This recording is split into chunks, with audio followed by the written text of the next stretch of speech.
देख रहे हैं मनी गुरु की एक खास पेशकश। मैं हूं स्वाति रायना। आज मनी गुरु में यह है मॉनसून स्पेशल। देश के कई इलाकों में बारिश आफत बनकर बरस रही है। बारिश से काफी नुकसान हुआ है, कई जगह पर हादसे भी हुए हैं। वहीं बारिश की वजह से मोटर पार्ट्स में पानी घुस जाने की वजह से भी व्हीकल को नुकसान पहुंचता है। गड्ढों की वजह से कई जगह मौतें हो चुकी हैं। कई बार घर में पानी घुस जाने से इलेक्ट्रॉनिक उपकरण भी खराब हो जाते हैं। तो आज हम आपको बताने जा रहे हैं कि मॉनसून में आप कैसे अपने आप, अपनी कार, अपने घर को सुरक्षित रख सकते हैं और मॉनसून में होने वाले नुकसान की भरपाई कैसे होगी। इसी पर चर्चा करने के लिए हमारे साथ आज मौजूद हैं ऑप्टिमा मनी मैनेजर के एमडी पंकज मटपाल। पंकज जी, आपका बहुत स्वागत है आज की इस खास पेशकश में।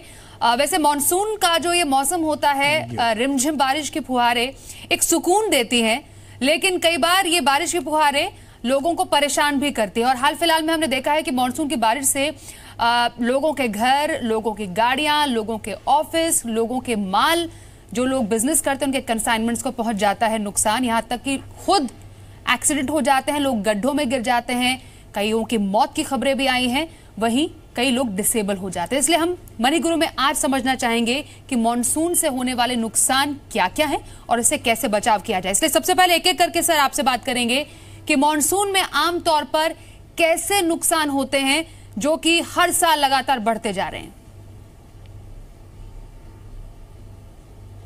बिल्कुल, देखिए आपने बिल्कुल सही कहा। वैसे तो बहुत हरियाली होती है, बरसात आती है तो सब जगह हरा भरा दिखाई देता है, अच्छा लगता है। लेकिन बिल्कुल हर तरह का नुकसान, चाहे वो आप बात करें कि क्योंकि सड़कें स्लिपरी हो जाती हैं और ऐसे में मोटर एक्सीडेंट के चांस बढ़ जाते हैं।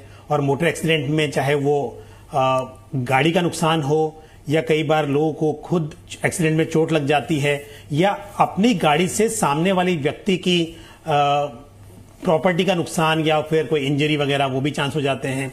उसके अलावा मॉनसून में क्योंकि वाटर जो होता है, पानी जो होता है, कंटामिनेटेड हो जाता है, जिसकी वजह से बहुत सारी वाटर बोर्न डिजीज, फिर मच्छर वगैरह ज्यादा पैदा होते हैं, जिसकी वजह से डेंगू है, मलेरिया है, उसके केसेस बहुत बढ़ जाते हैं। और जैसा अभी आप बोल रहे थे, गुड्स जो लेके जाते हैं, ट्रांसपोर्ट होता है, उसके अंदर भी बहुत ज्यादा नुकसान होने के चांस बढ़ जाते हैं। लैंड स्लाइडिंग होती हैं, जिससे काफी नुकसान होता है, मौत की खबरें भी आती हैं। तो हर तरह की, चाहे हेल्थ इंश्योरेंस की बात करें, चाहे आप मरीन इंश्योरेंस की बात करें, आप लाइफ इंश्योरेंस की बात करें, या फिर इवन आपकी, क्योंकि बहुत सारे ट्रेन फ्लाइट कैंसिल हो जाती हैं, डिले हो जाती हैं, आपके ट्रेवल प्लान काफी चेंज हो जाते हैं। तो इस तरह से आपको पहली बात, देखिए इंश्योरेंस तो एक चीज है, लेकिन पहले तो ध्यान रखना चाहिए कि आप कैसे सुरक्षित रह सकें।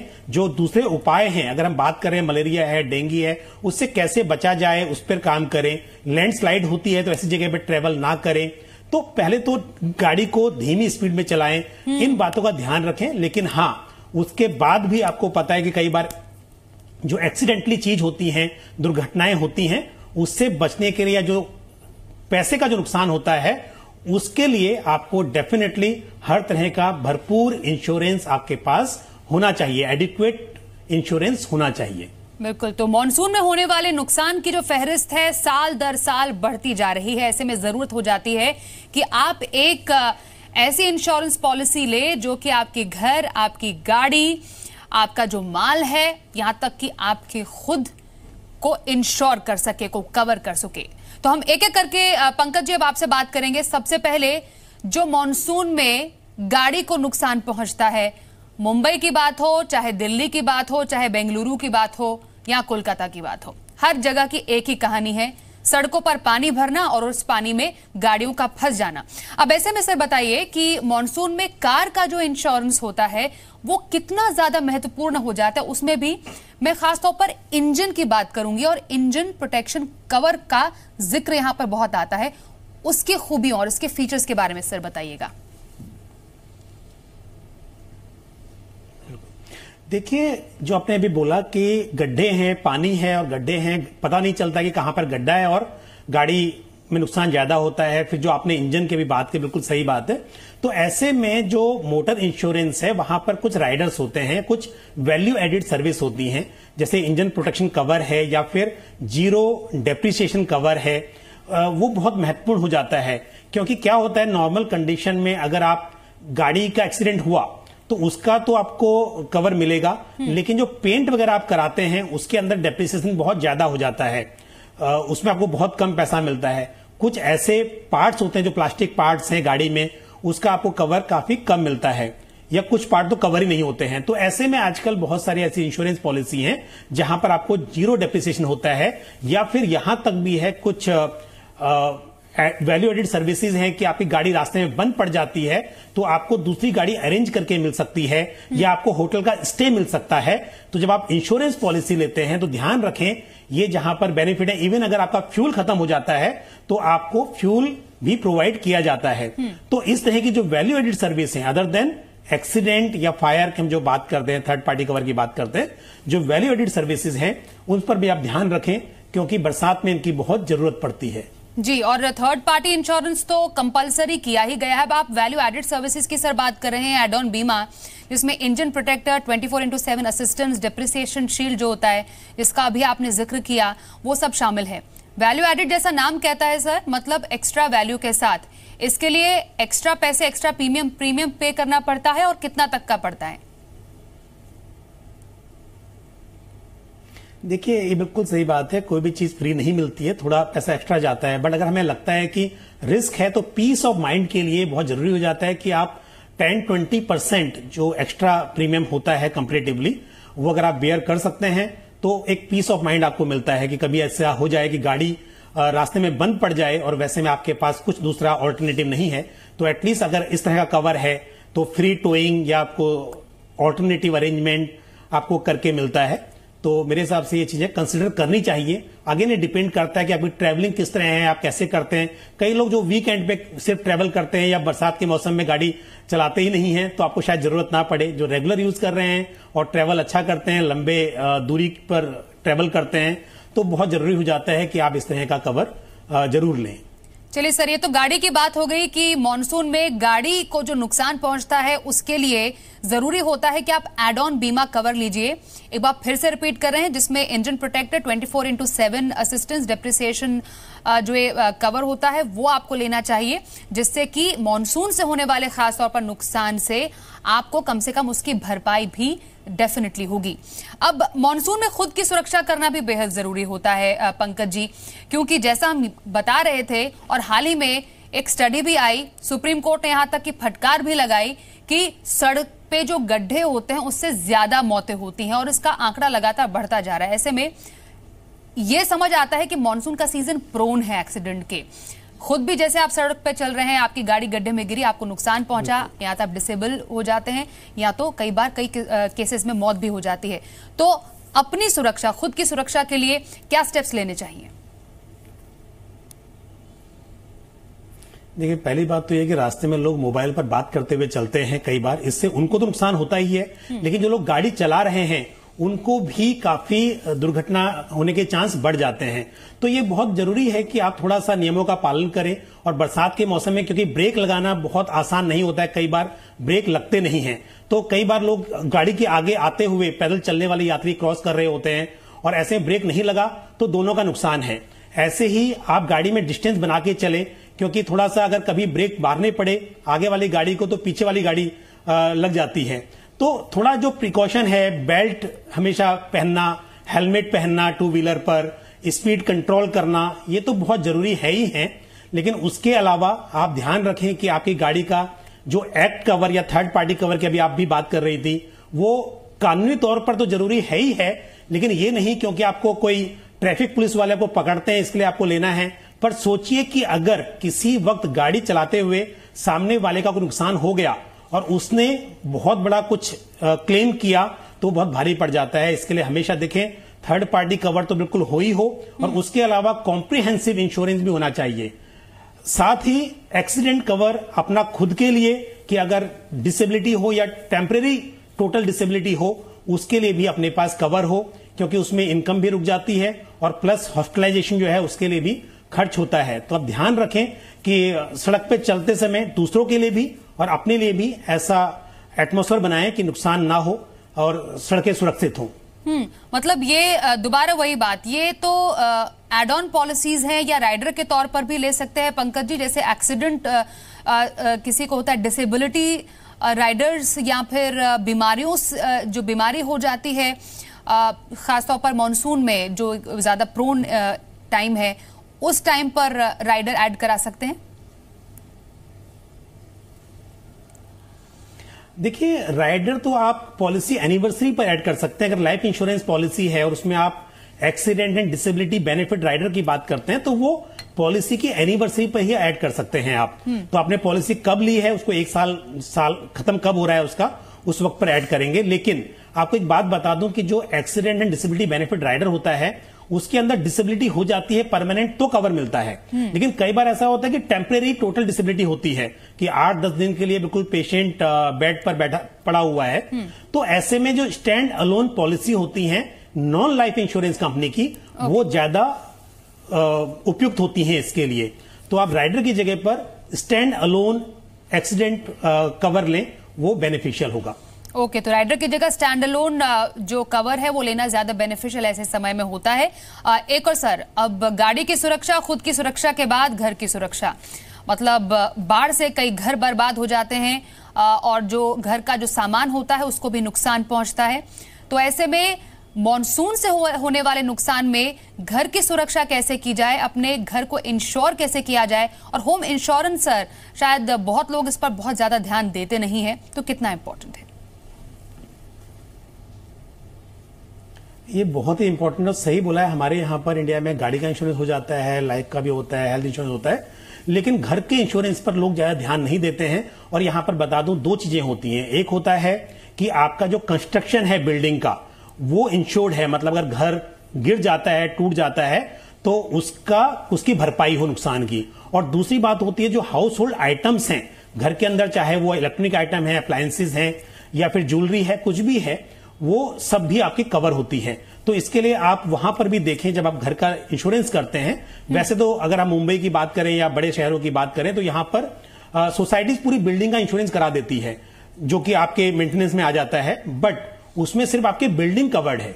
आपके जो घर का सामान है, अगर बिल्डिंग गिरती है और घर के सामान का नुकसान होता है तो वो उसमें कवर नहीं होता है। तो आप अपने जो हाउस होल्डर इंश्योरेंस पॉलिसी है उसको लें, ताकि वो अगर दुर्घटना हो इस तरह से बरसात के मौसम में तो उसकी भरपाई हो ही हो। उसके अलावा अगर चोरी होती है, फायर होता है, वो उसकी वजह से नुकसान होता है, वो भी इसमें कवर होता है। तो आप हमेशा हाउस होल्डर इंश्योरेंस पॉलिसी जो है, जो आपकी बिल्डिंग का जो स्ट्रक्चर है उसको और साथ में जो घर के अंदर सामान है उसको भी सुरक्षा प्रदान करे, ऐसी इंश्योरेंस पॉलिसी आपको लेनी चाहिए। तो मॉनसून में बहुत जरूरी हो जाता है घर, गाड़ी और अपनी सुरक्षा का इंतजाम करना और एक बेहतर इंश्योरेंस, एक बेहतर पॉलिसी लेना।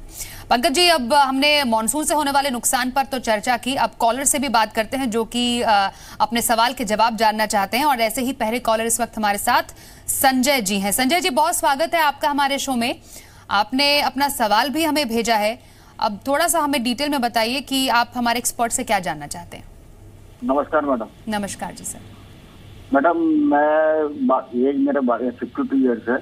मैं अभी ER ले लिया हूँ और मुझे पेंशन मिलती है 65,000। ठीक है। और मैं मैडम, मेरे पास अभी 20 लाख है, जिसे मैं फिट प्लान में या डेप्ट फंड में इन्वेस्ट करके STP करना चाहता हूँ। तो आप कुछ सजेस्ट करेंगे प्लान, अच्छा प्लान? ठीक है सर, इनकी मदद कीजिए। क्या रिटायर ये हो चुके हैं और अभी इनको अपने जो निवेश है उस पर कुछ जानकारी चाहिए, आपकी मदद चाहिए, तो कैसा रास्ता अपनाएं? देखिए, सबसे पहली बात है कि जब रिटायर हो जाते हैं, अब दूसरी इनकम नहीं है, तो आपको अपना जो पैसा इकट्ठा किया है उसको सुरक्षित रखना भी बहुत जरूरी है। आपको पैसे की ग्रोथ तो चाहिए ही, क्योंकि उस पैसे के ऊपर सर्वाइव करना है लंबे समय तक, लेकिन वो पैसा सुरक्षित रहे ये भी जरूरी है। आपके पास जो दो फंड की आपने बात की, SBI magnum equity ESG fund, उस फंड में बता दूं आपको कि एक थीमेटिक फंड है और इसमें जो इसका अंडरलाइंग सेक्टर्स हैं वहां पर मैक्सिमम आपका फाइनेंशियल सर्विसेज है और दूसरा टेक्नोलॉजी है। तो ये एक क्योंकि कॉन्सेंट्रेटेड पोर्टफोलियो है, पूरी तरह डाइवर्सिफाइड नहीं है, तो यहां पर थोड़ा सा रिस्क ज्यादा होता है। मेरी सलाह है कि आप इस तरह के फंड की बजाय, जैसे SBI का ही SBI magnum multi cap fund है, जो कि एक पूरी तरह से डाइवर्सिफाइड फंड है, हर तरह के सेक्टर में निवेश करता है, हर तरह के मार्केट कैपिटलाइजेशन में निवेश करता है, उस तरह का फंड आपके पोर्टफोलियो में होना चाहिए। दूसरा, जो आपके पास SBI equity and debt fund है, हाइब्रिड फंड जो है वो ठीक है, वहां पर आप बने रह सकते हैं। और जो आप नए निवेश की बात कर रहे हैं, वहां पर ध्यान रखिए कि आपके पास समय कितना है। अगर आप निवेश करके कम से कम 5 साल से ऊपर रुक सकते हैं, लंबे समय के लिए निवेश कर रहे हैं, तो फिर यहां पर अच्छे लार्ज कैप फंड और मल्टी कैप फंड अपने पोर्टफोलियो में शामिल कीजिए। लेकिन अगर आपका नजरिया थोड़ा छोटा है तो वहां पर फिर आप बैलेंस फंड अपने पोर्टफोलियो में रखिए, जहां पर इक्विटी और डेट रहते हैं। कई बार क्या होता है कि पास्ट रिटर्न देखकर आप इन्वेस्ट करते हो, लेकिन ये भी देखिए कि पास्ट में जो हो गया वो पास्ट है, आगे कितनी उम्मीद है उस फंड से या उस तरह से, वो देखना बहुत जरूरी होता है। और अगर आप 1 साल 2 साल के लिए कर रहे हैं तो इक्विटी सेविंग फंड, जैसे ICC prudential equity saving fund है, एसबीआई इक्विटी सेविंग फंड है, उसमें आप निवेश करें जहां पर इक्विटी एक्सपोजर काफी कम है। और 5 साल के ऊपर के लिए ICC prudential blue chip fund, SBI blue chip fund या आदित्य बिरला सन लाइफ फ्रंटलाइन इक्विटी फंड, ये अच्छे फंड हैं, इनमें आप निवेश कर सकते हैं। और जैसे मैंने बोला था कि कुछ हाइब्रिड फंड जो होते हैं, वहां पर आप ICC prudential equity and debt fund, वहां पर आप निवेश करें। ठीक है सर, तो संजय जी के लिए सलाह सामने आ गई है कि कैसे कैसे फंड्स में उनको निवेश करने की जरूरत है। संजय जी, आपको आपके निवेश के लिए बहुत बहुत ऑल द बेस्ट। चलिए अब अगले कॉलर, इनफैक्ट हमारे पास मेल आया है, वो ले लेते हैं। 28 साल की उम्र में प्रदीप कुमार जी अब सोच रहे हैं कि इन्हें म्यूचुअल फंड में निवेश करना है। बहुत अच्छी उम्र में इन्होंने इसके बारे में सोचा है। सरकारी कर्मचारी हैं, सैलरी इनकी है 50,000 रुपए प्रति महीना और 10,000 रुपए प्रति महीने से इनकी निवेश की योजना भी है। कुछ लक्ष्य तय किए हैं। 15 साल में बच्चों की पढ़ाई, 25 साल का लक्ष्य, माफ कीजिए 25 लाख रुपए का इनका लक्ष्य है इसके लिए। 20 साल में बच्चों की शादी के लिए 25 लाख रुपए चाहिए और रिटायरमेंट प्लानिंग के लिए इनको 1 करोड़ चाहिए। प्रदीप जी अपने अब फाइनेंशियल प्लानिंग की शुरुआत कर रहे हैं। पंकज जी मदद कीजिए कि कैसे करें, कैसे फंड्स में इनको निवेश रहने की जरूरत है। देखिए, ये अच्छी बात है कि आपने गोल सेट किए हैं, लेकिन क्या होता है जब गोल सेट करते हो आपको इन्फ्लेशन भी ध्यान रखना चाहिए। बच्चों की एजुकेशन, शादी, वहां तो फिर भी अमाउंट आपने सही लिया है, लेकिन रिटायरमेंट अगर आप 1 करोड़ की बात करते हैं तो काफी कम हो जाता है, क्योंकि इन्फ्लेशन के हिसाब से अगर आप 25 लाख की बात कर रहे हो बच्चे की पढ़ाई के लिए, शादी के लिए, बड़े अमाउंट लिए हैं, तो डेफिनेटली रिटायरमेंट के हिसाब से, आपके लाइफस्टाइल के हिसाब से ये अमाउंट काफी कम रहेगा, तो आपको उसको रिवाइज करने की जरूरत है। दूसरी बात, आप 10,000 रुपया निवेश कर रहे हैं, 10 और बढ़ाना है आपको, लंबी अवधि है, यहां पर बिल्कुल बेझिझक आप मैक्सिमम एक्सपोजर इक्विटी में ही लीजिए। डाइवर्सिफाइड इक्विटी फंड, आपके पास large cap fund, multi cap fund और मिड कैप फंड होना चाहिए। लार्ज कैप में ICC prudential blue chip fund एक काफी अच्छा फंड है, यहां पर निवेश कीजिए। मल्टी कैप फंड में आप आदित्य बिरला सन लाइफ इक्विटी फंड में निवेश कर सकते हैं, और एल&टी मिड कैप फंड एक अच्छा मिड कैप फंड है, तो इनमें आप पैसे को डिवाइड कर दीजिए। और समय के साथ में आपको थोड़ा सा हर साल हो सके तो अपनी एसआईपी को बढ़ाते जाइए, आपकी इनकम बढ़ती जाएगी, साथ साथ एसआईपी को बढ़ाते जाइए, क्योंकि 20,000 के हिसाब से थोड़ा आपको गोल अचीव करना शायद संभव ना हो पाए, तो समय के साथ आपको इसको बढ़ाना होगा। जी, तो प्रदीप जी के लिए सलाह मिल चुकी है। प्रदीप जी, जो कहा गया है एक्सपर्ट के जरिए आप जरूर ध्यान में रखिएगा और अपने निवेश को आगे बढ़ाइए। अगले कॉलर से बात करते हैं। पश्चिम बंगाल बांकुड़ा से हमारे साथ कौशिक दास जी हैं। कौशिक जी, बहुत स्वागत है आपका हमारे शो में। बताइए सर, क्या मदद कर सकते हैं आपकी? गुड इवनिंग मैडम जी बताइए। तो मैंने सवाल भेजे थे कि मेरा इन्वेस्टमेंट इसमें चल रहा है, हाँ। तो उसमें क्या चेंजेस करना जरूरी है, उसके बारे में जानना था। कितने कब से कर रहे हैं आप निवेश? अभी 7-8 साल से कर रहे हैं। 7-8 साल से 19,000 रुपए का प्रति महीने का आपकी एसआईपी चल रही है और आपने एक टर्म इंश्योरेंस भी 25 लाख का लिया है, ठीक है। और कितने फंड्स है टोटल? हमारे पास डिटेल्स तो हैं, लेकिन फंड्स काफी ले रखे हैं आपने। हाँ, उसी के बारे में जानना था कि मैं कैसे कॉस्ट लिस्ट करूं। अच्छा, और जब इन फंड्स में आपने निवेश किया, किसी से आपने सलाह उस समय ली थी कि over the period of time ये आपने ये फंड्स बढ़ाए हैं? एक्चुअली मेरे पहले तो 19,000 नहीं इन्वेस्ट करते थे, पहले थोड़ा थोड़ा करके इन्वेस्ट करते हैं, उसके बाद अभी ये इतना चल रहा है ऐसा ही। ओके, ठीक है। लक्ष्य आपके 15 साल में बेटी की पढ़ाई के लिए 50 लाख आपको चाहिए, 18 साल बाद बेटी की शादी के लिए 50 लाख रुपए, रिटायरमेंट प्लानिंग के लिए 2 करोड़ का लक्ष्य। पंकज जी, कौशिक दास जी ने तो बहुत सारे फंड्स में निवेश किया हुआ है, 7 साल से इनका निवेश इसमें चल रहा है। अब जरा स्ट्रैटेजी पर भी बताइए कि क्या करना चाहिए। देखिए, बिल्कुल फंड बहुत ज्यादा है और दूसरी बात है कि काफी रिस्की पोर्टफोलियो है। आप देखोगे तो यहाँ पर स्मॉल कैप मिड कैप में आपका एक्सपोजर ज्यादा है, तो ना तो आपको इतने फंड की जरूरत है, ना आपको इस तरह से बहुत रिस्क लेना चाहिए। क्या होता है, इन्वेस्टर्स कई बार यही देखते हैं कि पास रिटर्न्स काफी अच्छे हैं। स्मॉल कैप फंड में टाइम था, रैली थी, काफी अच्छे रिटर्न थे, लेकिन पिछले 3 महीने में आप देखोगे मिड कैप स्मॉल कैप 10% से ज्यादा गिर चुके हैं। तो अभी आपको लगता है कि आपने गलती की है। तो मेरी सलाह यह है कि आप इतना रिस्क नहीं, आपका पोर्टफोलियो बैलेंस होना चाहिए, जहां पर आपके पास लार्ज कैप मिड कैप सभी होनी चाहिए, लेकिन बहुत ज्यादा स्मॉल कैप में एक्सपोजर लेके रैली में आप जो ज्यादा एक्सपोजर होकर रिटर्न कमाने की कोशिश करते हैं, या फिर आपको एग्जिट होने का टाइम पता होना चाहिए। आपको सलाह मेरी सिंपल ये है कि अभी आपके पास जो पोर्टफोलियो है उसमें से 2 फंड रखिए। एक आदित्य बिरला सन लाइफ इक्विटी फंड जो एक अच्छा मल्टी कैप फंड है, और दूसरा HDFC mid cap opportunity fund जो कि एक मिड कैप फंड है। बाकी फंड का पैसा भी आप इसमें से SIP कैंसिल करके सिर्फ इसी में बढ़ा दीजिए। आप वैसे भी 5 से 7 हजार करने की बात कर रहे हैं, तो 2 फंड में आपका इतना काफी है, यहां पर आप निवेश कीजिए और बहुत ज्यादा फंड आप मत रखिए। कभी भी रैली में आप देखते हो हमेशा कोई सेक्टर फंड, कोई थीमेटिक फंड या स्मॉल कैप फंड अच्छा परफॉर्म करता है, लेकिन लंबे समय में हमेशा डाइवर्सिफाइड फंड ही आपके लिए बेहतर होता है। चलिए, अब कौशिक दास जी, पोर्टफोलियो पर आय मिल गई है, आगे अपनी स्ट्रैटेजी जैसा एक्सपर्ट ने बताई है उसके हिसाब से जरूर आगे बढ़ाइएगा। अगले कॉल इस वक्त हमारे साथ लाइव जुड़ गए हैं मुंबई कल्याण से सतीश कुमार। सतीश जी, बहुत स्वागत है आपका हमारे शो में। नमस्कार, बताइए क्या सवाल है आपका? Good evening madam ji. My age is 51, मेरी उम्र 51 है। और मैं 2 साल से म्यूचुअल फंड में इन्वेस्ट कर रहा हूँ। मैं स्कीम बताऊँ आपको? बताइए सर। बिल्कुल। हाँ, आदित्य बिरला सन लाइफ प्योर वैल्यू फंड है, 2000 पर मंथ है। बाद में आदित्य बिरला सन लाइफ फ्रंटलाइन इक्विटी फंड है 3000, और बाद में ICICI prudential long term equity fund है 4000, और ICICI फोकस ब्लू चिप 2000, और ICICI prudential value discovery fund 3000, और ICICI बैलेंस एडवांटेज 5000। इतने में मेरा 51 मेरा एज है। मेरे रिटायरमेंट के लिए मैं ये सब कर रहा हूँ। ओके सर, और कब से निवेश चल रहा है आपका इसमें सर? ये 2 साल से चल रहा है। 2 साल से, ठीक है। 19,000 रुपए अभी फिलहाल निवेश कर रहे हैं। 6 फंड्स आपके पास है रिटायरमेंट के लिए। अब बस आई अज्यूम 60 साल की उम्र में रिटायरमेंट है आपकी सर? नहीं, 60 में। 60 में, हाँ, वही 10 साल के बाद में। ओके। पंकज जी, इनके 6 फंड्स हैं, उस पर राय दीजिए। 19,000 रुपए प्रति महीना रिटायरमेंट के लिए। एक मिनट सर, सतीश जी, कितने कॉर्पस की जरूरत है ये भी बता दीजिए। सतीश सर, सुन पा रहे हैं मुझे? हाँ? आपको रिटायरमेंट के लिए जो पैसे इकट्ठे करने, रकम इकट्ठी करनी है, कितनी रकम चाहिए आपको? 1 करोड़ तक।